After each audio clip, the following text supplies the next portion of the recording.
Video ini dibuat untuk bertujuan untuk melengkapi tugas mata kuliah dari Bapak Saleh Al-Hamid, SIP, MA, yaitu mata kuliah Pancasila.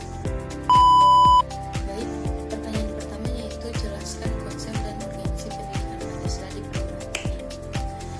Konsep pendidikan Pancasila di perguruan tinggi yaitu pendidikan Pancasila di perguruan tinggi adalah proses pembelajaran yang bertujuan untuk mengembangkan pemahaman, kesadaran, dan pengalaman nilai-nilai Pancasila sebagai dasar negara dan ideologi bangsa Indonesia. Pendidikan Pancasila di perguruan tinggi tidak hanya terbatas pada mempelajari teori dan konsep Pancasila, tapi juga bertujuan untuk mengembangkan kemampuan mahasiswa dalam mengaplikasikan nilai-nilai Pancasila dalam kehidupan sehari-hari.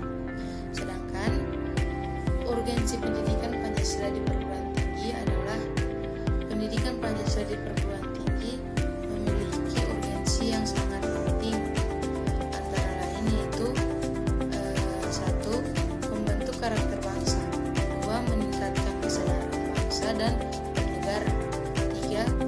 Mengembangkan kemampuan berpikir kritis, dan yang keempat, meningkatkan kualitas sumber daya manusia. Pertanyaan kedua yaitu sebutkan alasan diperlukannya Pancasila dalam kajian sejarah bangsa Indonesia. Pancasila sangat penting dalam kajian sejarah bangsa Indonesia karena beberapa alasan berikut ini. 1. Karena sebagai dasar dan ideologi negara. Pancasila merupakan dasar negara Indonesia yang disepakati oleh para pendiri bangsa. Dalam kajian sejarah, Pancasila mencerminkan fondasi ideologis yang menyatukan berbagai perbedaan, yaitu suku, agama, ras, dan golongan yang ada di Indonesia. 2. Mewakili nilai-nilai luhur bangsa. Nilai-nilai Pancasila yaitu ketuhanan, kemanusiaan, persatuan, kerakyatan, dan keadilan sosial diambil dari kearifan lokal dan budaya bangsa Indonesia yang telah ada jauh sebelum kemerdekaan. Pertanyaan ketiga yaitu jelaskan konsep negara, tujuan negara, dan urgensi dasar negara. Konsep negara itu adalah suatu organisasi atau lembaga yang memiliki kekuasaan untuk mengatur kehidupan suatu masyarakat di wilayah tertentu dengan kedaulatan yang diakui secara internal maupun eksternal. Tujuan negara adalah alasan utama mengapa suatu negara dibentuk dan dijalankan. Di Indonesia, tujuan negara tercantum dalam pembukaan Undang-Undang Dasar 1945 alinea keempat, yaitu melindungi segenap bangsa Indonesia dan seluruh tumpah darah Indonesia, memajukan kesejahteraan umum, mencerdaskan kehidupan bangsa, dan ikut melaksanakan ketertiban dunia yang berdasarkan kemerdekaan, perdamaian abadi, dan keadilan sosial. Sedangkan urgensi dasar negara adalah fondasi atau pijakan utama dalam penyelenggaraan kehidupan bernegara. Di Indonesia, dasar negara adalah Pancasila. Pertanyaan keempat yaitu jelaskan konsep dan urgensi Pancasila sebagai ideologi negara. Konsep Pancasila sebagai ideologi negara berarti bahwa Pancasila dijadikan sebagai dasar pandangan hidup dan pedoman dalam menyelenggarakan kehidupan bangsa dan bernegara. Ciri-ciri Pancasila sebagai ideologi negara. 1. Bersumber dari nilai-nilai budaya bangsa Indonesia. 2. Bersifat terbuka dan fleksibel. 3. Mengutamakan keseimbangan antara individu dan masyarakat. 4. Mengandung nilai spiritual, moral, sosial, dan hukum. Pentingnya urgensi Pancasila sebagai ideologi negara yaitu karena beberapa alasan berikut. 1. Sebagai landasan berpikir dan bertindak. 2. Menjadi pemersatu bangsa. 3. Menjaga stabilitas dan ketahanan nasional.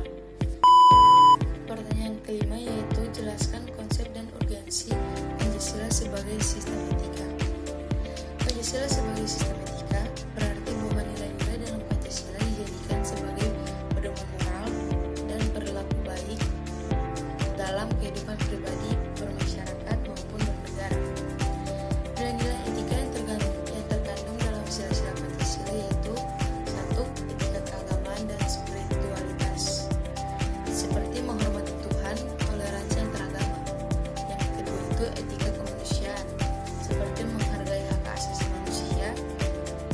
bakti dan keadilan. Ketiga, etika kebangsaan. Itu menempatkan kepentingan bangsa di atas kepentingan pribadi atau golongan. Keempat, etika demokrasi, seperti musyawarah, menghargai pendapat dan anti kekerasan.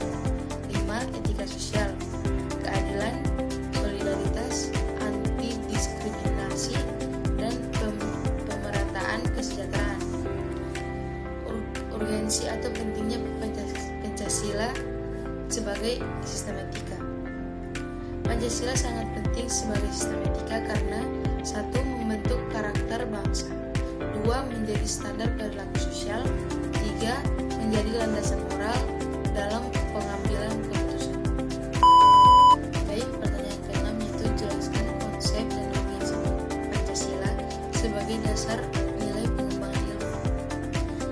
Pancasila sebagai dasar pengembangan ilmu berarti bahwa pengembangan ilmu pengetahuan dan teknologi di Indonesia harus berlandaskan nilai-nilai Pancasila. Artinya, ilmu tidak berkembang secara bebas tanpa arah, tapi harus selaras dengan nilai-nilai moral, kemanusiaan, dan kepentingan nasional. Urgensi atau pentingnya Pancasila sebagai dasar negara pengembangan ilmu. Pancasila penting dalam pengembangan ilmu karena 1. Mengarahkan ilmu agar bermoral dan bertanggung jawab. Yang kedua, mewujudkan ilmu yang berpihak pada kemanusiaan dan keadilan. Yang ketiga, menjaga identitas dan kepribadian bangsa. Pertanyaan ke-7 yaitu jelaskan penerapan Pancasila sebagai sistem etika dalam kehidupan sehari-hari mahasiswa dan berikan contohnya. Mahasiswa sebagai generasi intelektual dan agen perubahan memiliki peran penting dalam menjadikan nilai-nilai Pancasila sebagai pedoman etika dalam perilaku, sikap, dan tanggung jawab baik di lingkungan kampus maupun di lingkungan masyarakat. Penerapan tiap sila dalam kehidupan mahasiswa yaitu 1. Ketuhanan yang Maha Esa. Contoh etikanya yaitu menjaga toleransi antar umat beragama, menjalankan ibadah dengan disiplin, tidak memaksakan agama kepada orang lain. Contoh, menghargai teman beda agama saat diskusi, tidak mengganggu kegiatan ibadah teman, aktif dalam kegiatan rohani di lingkungan kampus. Sila kedua yaitu kemanusiaan yang adil dan beradab. Contoh etikanya yaitu menghargai hak orang lain, bersikap adil, menghormati martabat sesama manusia. Sila ketiga yaitu persatuan Indonesia. Etika menjaga persatuan dalam keberagaman, menolak perpecahan, bersikap inklusif. Contoh, aktif dalam organisasi kemahasiswaan, lintas daerah, agama, tidak menyebarluaskan ujaran kebencian di media sosial, memakai bahasa Indonesia dengan baik dan sopan. Sila keempat yaitu kerakyatan yang dipimpin oleh hikmat kebijaksanaan dalam permusyawaratan perwakilan. Etika mengutamakan musyawarah, menghargai pendapat orang lain, tidak memaksakan kehendak. Contoh, bermusyawarah dalam menentukan ketua kelompok tugas, berdiskusi dengan teman dengan sopan saat rapat organisasi, tidak main hakim sendiri saat ada konflik. Sila kelima yaitu keadilan sosial bagi seluruh rakyat Indonesia. Etikanya berperilaku adil, peduli terhadap sesama, tidak diskriminatif. Contoh, tidak pilih kasih dalam pembagian tugas,